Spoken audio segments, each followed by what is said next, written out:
Во 2015 година Интерпол, самиот Интерпол, соочувајќи се со овој огромен проблем, каде што лица кои што уживаат право на азил се бараат по меѓународни потерници, одлучи да ги промени политиките, особено кога се работи за лица кои што имаат признаен статус на бегалец. Па така сега, денес, не е воопшто лесно вие да донесете, односно да екстрадирате човек кој што се бара под потерница, црвена потерница, така наречена од Интерпол, да го вратите, односно да го екстрадирате доколку има признаен статус на бегалец во определена земја. Така што сепак е оставено на земјите и тука судска процедура треба тоа да се одлучи.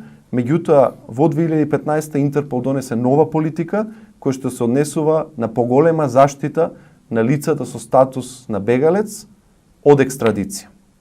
Значи, доколку не се активира меѓународната потерница и во случај Груевски да ја напушти Унгарија, не треба да бидеме зачудени, затоа што земјата има законска основа врз последните измени што ги направил Интерпол да не реагира кога се работи за бегалец.